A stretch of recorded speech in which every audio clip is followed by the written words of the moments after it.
Танилцуулгад оролцсноор компани дэд хөтөлбөрийн хүрээнд 2016 онд тусгай зориултын нийт 4 компани, 2017-оос 2019 онд жил бүр шинээр тусгай зориултын 3 компани байгуулж, тус бүр нь 200 тэрбум төгрөгтэй тэнцвүүц, үнийн дүнбүхий, ипотекийн зээлээр баталгаажсан бонд гаргана гэж үзэн худалдан авах хөрөнгийн багцыг төлөвлөсөн байна. Өөрөөр хэлбэл эх 4 жилийн хугацаанд нийтдээ 13 тусгай зориултын компани байгуулан 2.6 их найт төгрөгийн хөрөнгийн багц худалдан авч, ипотекийн зээлээр баталгаажсан бонд гаргахаар төлөвлөжээ. Цаашдаа энэ Монгол улсын орон сууцны зээлийн зах зээл хөгжихийн хэрээр энэ ипотекийн орон сууцны санхүүжилтийн хөтөлбөр маань үргэлжлэхийн хэрээр энэ багц бол нэлээд 2-3 дахин өсөх юм төлөвтэй байна.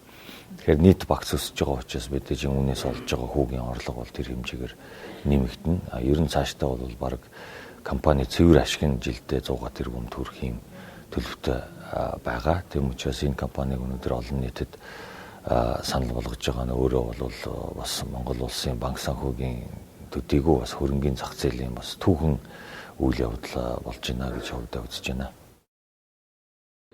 Миг холдинг компани болон охин компаниудын төлөвлөсөн санхүүгийн тайлангийн зарим харьцангуй үзүүлэлтээс харвал хувьцаа эзэмшигчийн өгөөж хүртэх боломжийг тодорхойлдог гол үзүүлэлт болох цэвэр ашиг 2015 оны байдлаар 22.8% байгаа бол 2019 онд 29.2% хүрэхээр тооцжээ. Үүнээс үзэхэд хөрөнгө оруулагчдын хүртэх өгөөж өндөр байхыг үнэт цаас гаргагч Миг холдинг компани болон Underwriter компани болох TDB Capital үнэт цаасны компани зүгээс онцолж байна.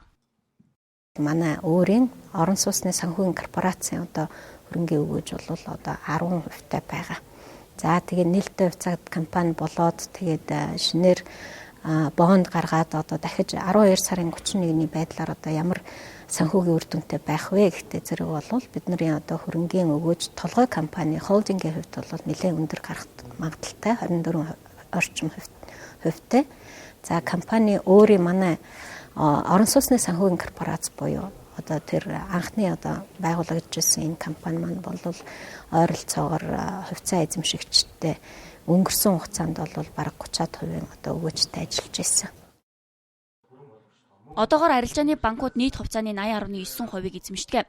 Хөгжлийн банк 14.8%-ийг, Монгол банк 2.3%-ийг, харин аж ахуй нэгжүүд 1.7%-ийг эзэмшиж байгаамаа. Эхний ээлжинд 2015 оны 12 дугаар сарын 4-ний өдрөөр хувьцаа эзэмшиж байсан хувьцаа эзэмшигчдэд тэргүүн ээлжинд худалдан авах эрхээр хувь тэнцвэрлэн санал болгоно.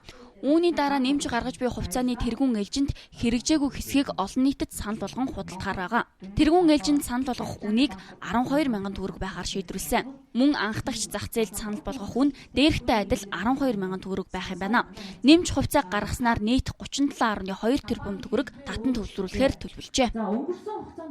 За хувьцаат компани мэдээж болж байгаа нь өөрөө хөрөнгийн зах зээл дээр томоохон активтай тодорхой хэмжээний засаглалтай энэ засаглалаа сайн засаглалаа бэхжүүлэх мэдээлэл ээлтод нээлттэй болгох гадаад дотоодын хөрөнгө оруулалтыг татах өргөн боломж нэгдэж байгаа юм нээлттэй компани хэлбэр шилжүүлж байгаараа чухал ач холбогдолтой. Ипотекийн корпорац нь